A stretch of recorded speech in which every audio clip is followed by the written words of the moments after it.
Oi, pessoal. Meu nome é Janaína, eu sou doutoranda do Programa de Ecologia da UFMG, sou aluna do professor Marcos Calisto e estou dando continuidade aqui ao ciclo de aulas da turma de Engenharia Ambiental. Vou falar para vocês um pouco sobre partição de diversidade biológica e aprofundar um pouquinho mais sobre a diversidade beta. Bom, nessa aula, né, eu vou apresentar para vocês o conceito de escala espacial. Vou falar sobre os componentes da diversidade, que são eles o alfa, o beta e o gama. Vou aprofundar um pouquinho mais sobre o conceito de diversidade beta e como calculá-la. Vou falar também sobre os efeitos de distúrbios antrópicos sobre a diversidade beta e, por fim, eu vou terminar com as conclusões dessa aula. Então, primeiro, a gente precisa entender o conceito de escalas espaciais dentro da ecologia para que a gente possa entender a ideia de partição da diversidade, né? As escalas espaciais, elas são divididas em escala local e escala regional. E essas divisões, elas são dependentes do grupo de organismos que a gente está trabalhando. Então, considerando um grupo de organismos, a escala local é aquela escala onde as espécies que habitam este local podem interagir entre elas. Então, como exemplo, eu trago aqui uma comunidade de peixes de lagos, ou peixes lacustres. Então, nesse exemplo, o lago ele representa a escala local da minha comunidade de peixes lacustres. Já a escala regional, ela vai englobar diversos locais, onde as espécies que habitam o local, elas possam eventualmente colonizar algum outro desses locais. Então, retomando o exemplo dos peixes lacustres, se a gente tem um conjunto de lagos, onde é possível que uma espécie ela migre de um lago para outro, podemos considerar que o conjunto desses lagos é a escala regional dessa comunidade de peixes. Aí você pode perguntar, como que um peixe pode migrar de um lago para o outro? Bom, isso pode acontecer, por exemplo, quando ocorrem cheias muito grandes, e aí um lago ele pode se conectar com outro. Então, para vocês visualizarem melhor essa ideia, né, que eu coloquei no desenho, eu tenho aqui uma imagem, né, de um mapa onde a gente tem uma planície de um rio com vários lagos, né? E eventualmente pode ser que esse rio ele tenha uma cheia muito grande e ele faça com conexão, né? Ele conecte alguns desses lagos entre eles. Então, a gente pode dizer que o lago ele é um local para aqueles peixes e o conjunto dos lagos dessa planície, desse rio, é a região. Então, reforçando aqui, é importante que a gente tenha em mente que a escala espacial ela vai depender do grupo de organismos que a gente está estudando. Na figura abaixo, ela está mostrando um exemplo de um lobo, né, e de uma águia. Essas espécies elas têm um raio de utilização diária que varia entre 100 a 500 quilômetros. Então, essa área de utilização ela deve ser considerada na hora que a gente define a escala local para esses organismos. O mesmo acontece para a comunidade de espécies de borboletas e besouros, que tem uma área de uso que varia de 50 a 100 quilômetros, e assim por diante. Então, a gente pode chegar a delimitar escalas espaciais de metros ou até micrômetros. Por exemplo, se a gente estiver estudando uma comunidade de fungos ou bactérias. Além disso, é importante que a gente saiba que os padrões de diversidade, eles estão espacialmente alinhados. O que isso quer dizer? Que a diversidade biológica que existe em um determinado local, ela afeta a diversidade da região em que ela está localizada, que por sua vez vai afetar a diversidade em escalas maiores, como é o caso da escala continental e a escala global, que é aquela que abrange todos os continentes. Então, agora que a gente entendeu o conceito de escala espacial, a gente pode utilizar esse conceito para medir a diversidade biológica em diferentes escalas espaciais. Então, primeiro, eu vou apresentar para vocês um conceito bem abrangente do que é diversidade biológica, que nada mais é do que diferentes formas de medir a variabilidade entre organismos vivos, né? Então, pois bem, a diversidade biológica, ela pode ser particionada em um componente local e um componente regional.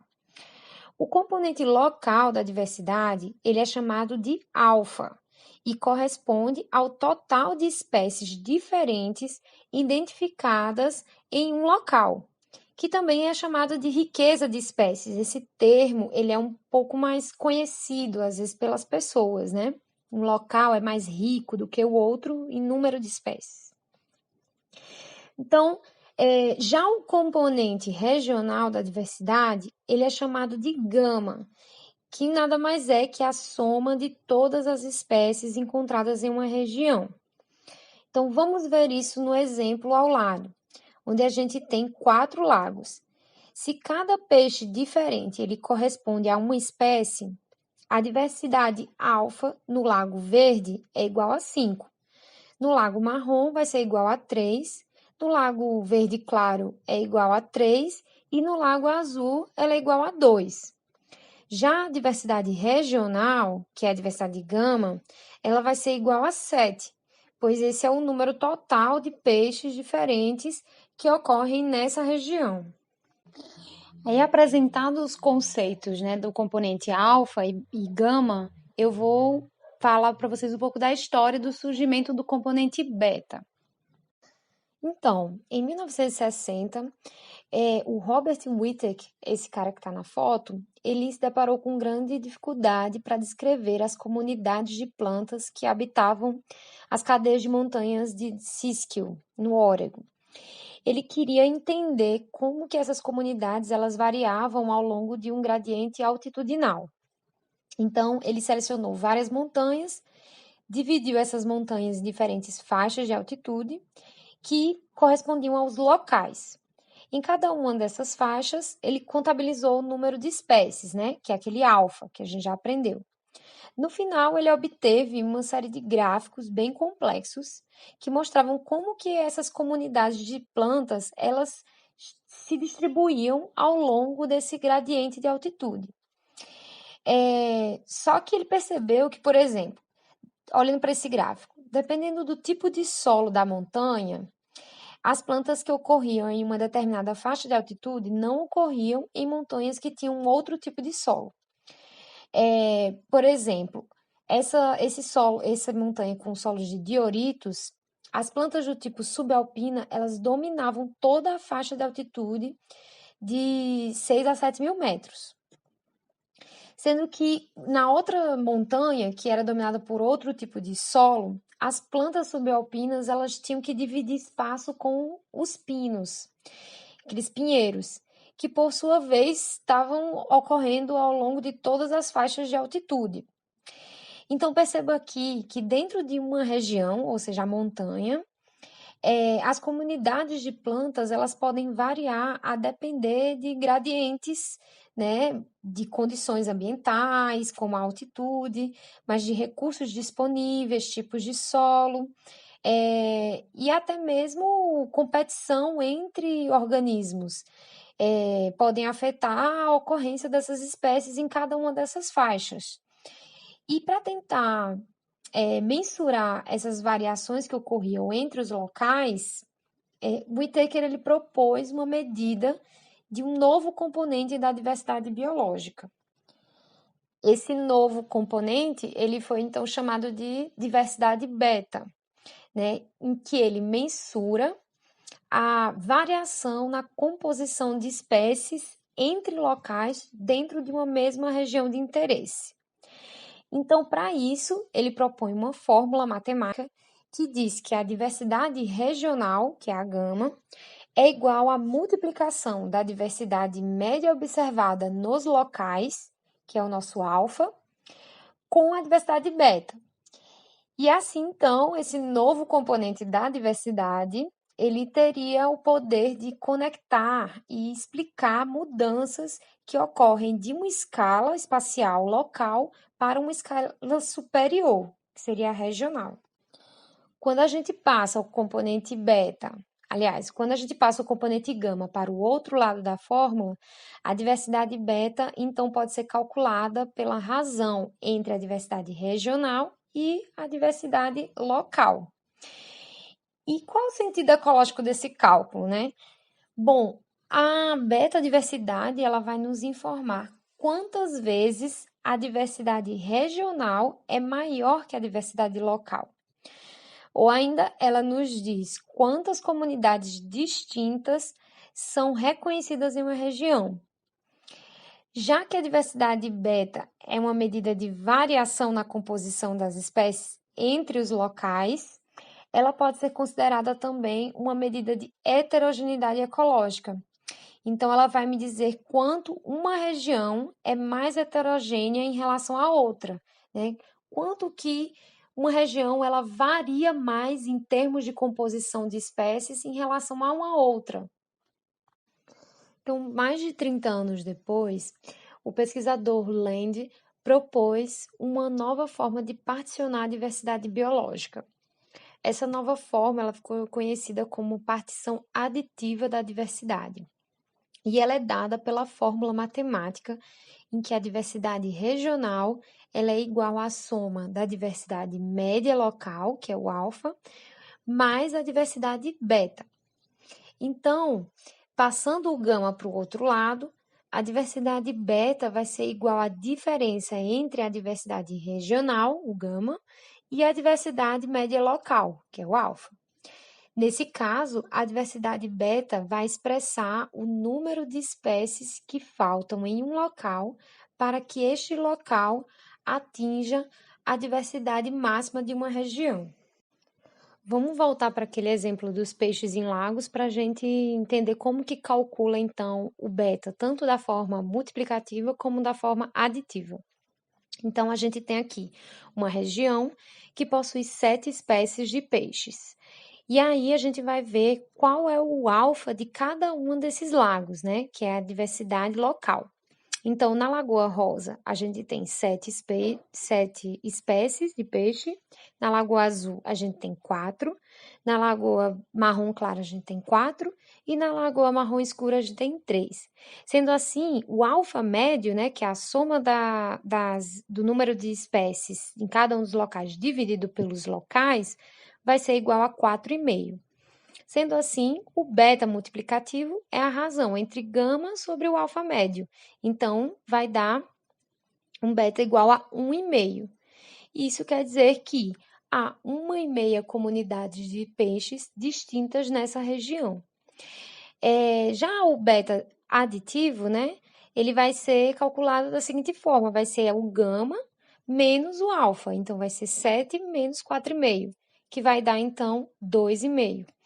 Sendo assim, em média, cada local ele difere da região em 2,5 espécies. Agora a gente tem uma outra região, né? Um outro conjunto de lagos com outra composição de espécies em cada um desses lagos. Essa região, ela também possui 7 espécies no total, né? O gama é igual a 7.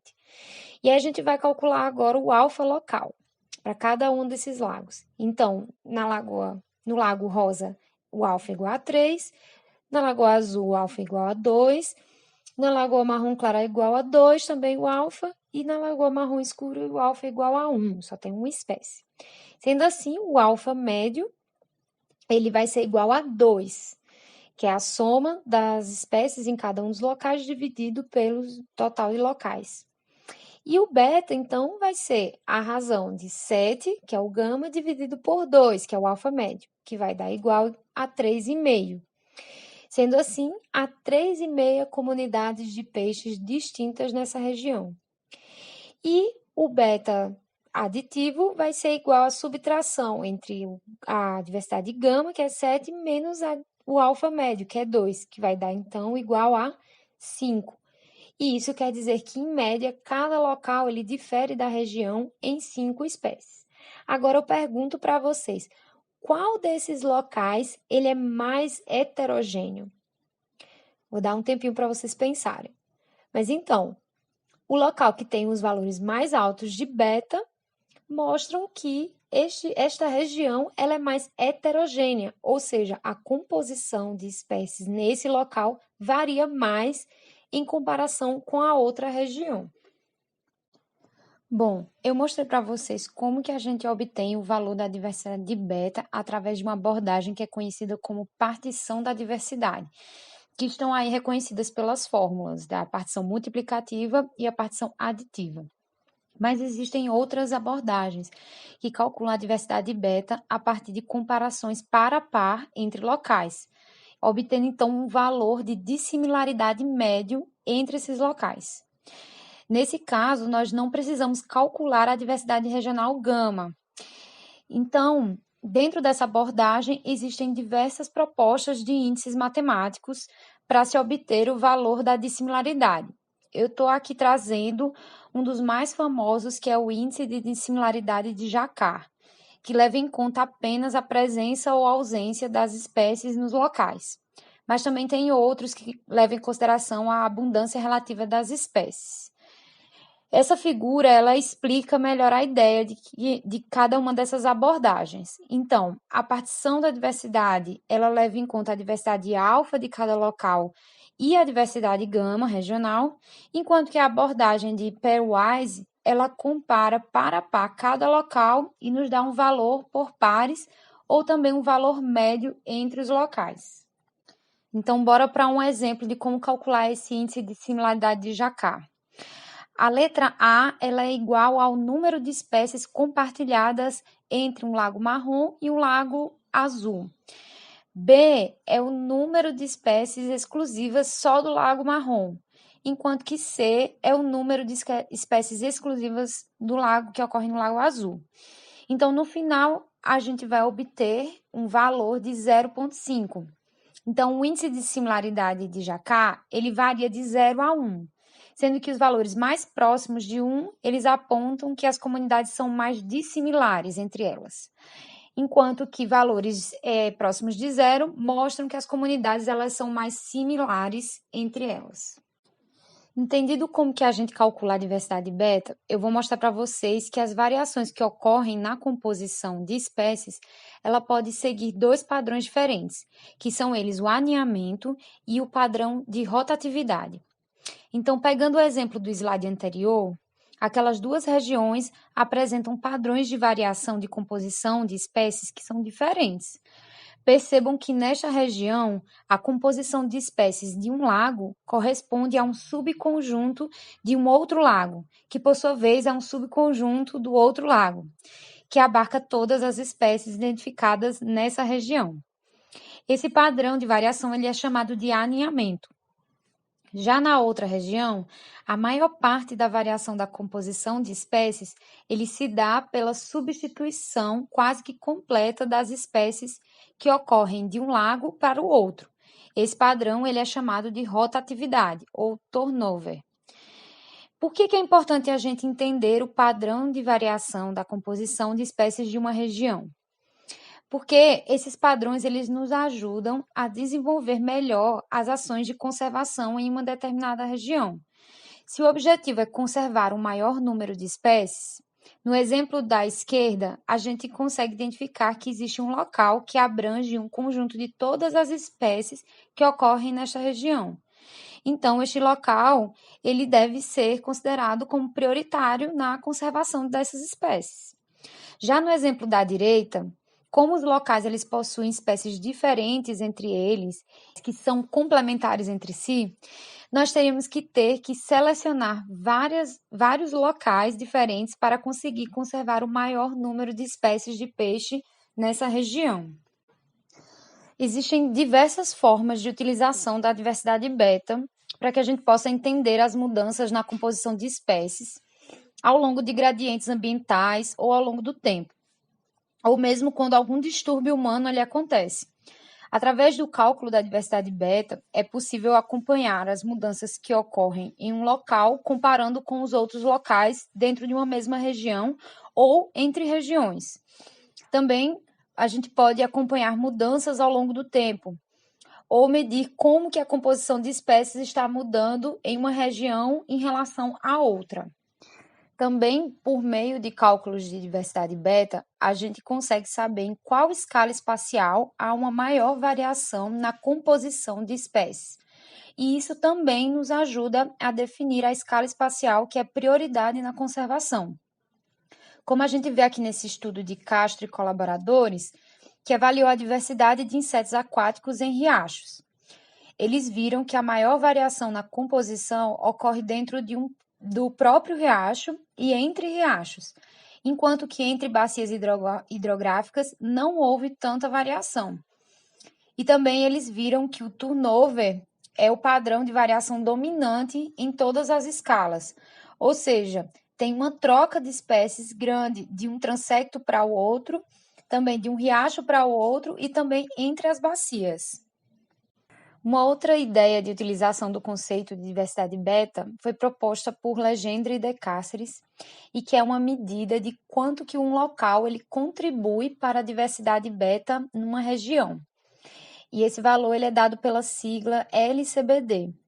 Então, altos valores de LCBD indicam que a composição de espécies daquele local ela é muito distinta em comparação com a média da região. E isso pode se dar por diferentes motivos, que aí vão ser avaliados caso a caso. Mas, por exemplo, um local ele pode representar uma comunidade muito rica e com espécies muito exclusivas daquele ambiente. Então, ele pode ser um local prioritário para ser conservado. Ou esse local ele sofreu algum tipo de distúrbio e perdeu muitas espécies que ocorrem nesta região. Então, por isso que ele ficou muito diferente dos demais. Aí, nesse caso, esse local ele pode ser uma prioridade para políticas de restauração ou recuperação ambiental. No gráfico, né, do lado, a gente vê um curso de um rio. E o tamanho das bolinhas, ele dá a ideia do tamanho dos valores de LCBD. Perceba que, por exemplo, que o site 23, ele contribui muito para a diversidade beta. Ele é um local muito diferente dos demais, porque a bolinha ela tem um tamanho maior. Só que quando a gente olha para o outro gráfico, esse local ele tem poucas espécies. O outro gráfico ele mostra o número de espécies em cada local. Então, a gente tem que avaliar quais espécies estão nesse local para entender por que existe uma discrepância, né, em relação aos outros locais. Daí, então, tomar as medidas de conservação ou de recuperação desse local. E para finalizar, eu estou apresentando aqui esse trabalho de Socolari e colaboradores, que mostra como que os distúrbios causados por humanos, que também é conhecido como distúrbios antrópicos, eles afetam a diversidade beta, gerando uma homogeneização ou uma heterogeneização das comunidades. Então, nessa figura, na parte de cima, a gente pode ver uma comunidade preservada, onde foram avaliados 2 locais. Cada um dos locais, ele possui 3 espécies, sendo que os locais eles compartilham entre si 2 espécies, que são simbolizadas pelo quadrado vermelho e a bolinha preta. Então, no primeiro exemplo de mudança causada por humanos, houve uma heterogeneização subtrativa, ou seja, as comunidades elas ficaram mais diferentes entre elas porque teve uma exclusão de uma espécie que era comum aos 2 locais. No segundo exemplo, ocorreu uma heterogeneização aditiva, porque chegaram 2 espécies diferentes em cada um dos locais, e essas podem ser 2 espécies invasoras, por exemplo, representadas por esse triângulo azul e o hexágono amarelo. No terceiro caso, houve uma homogeneização subtrativa, porque as espécies que eram exclusivas de cada um dos locais, elas foram extintas, então os locais ficaram mais parecidos entre eles. No quarto caso, teve uma homogeneização aditiva, pois uma mesma espécie ela colonizou os 2 locais. Pode ter sido, por exemplo, uma espécie invasora que coloniza esses 2 locais e aí eles ficam mais parecidos entre si em termos de composição. Então, para resumir, esse gráfico ele mostra que, em geral, quando ocorre um distúrbio em um local, há uma tendência inicial de aumentar a diversidade beta na região, Ou seja, os locais eles vão ficando mais diferentes entre si. Mas com a persistência do distúrbio, os locais eles tendem a ficar mais parecidos entre eles, restando apenas as espécies mais resistentes àquele distúrbio. Então a diversidade beta ela vai diminuindo. Bom, pessoal, agora eu vou apresentar, né, as conclusões que resumem o conteúdo que foi passado nessa aula, né?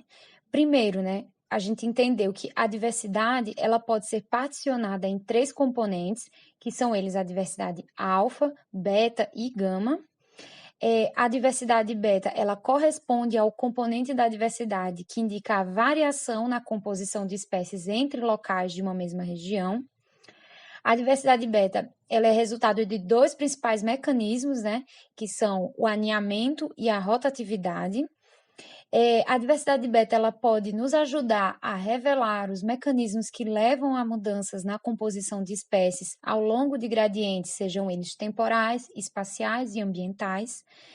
E atividades humanas, elas podem aumentar, diminuir ou até mesmo manter a diversidade beta inalterada. Então, é isso. Muito obrigada pela atenção de vocês até aqui. Aqui vou deixar o meu contato, se vocês tiverem alguma dúvida que vocês quiserem me enviar um e-mail. E muito obrigada.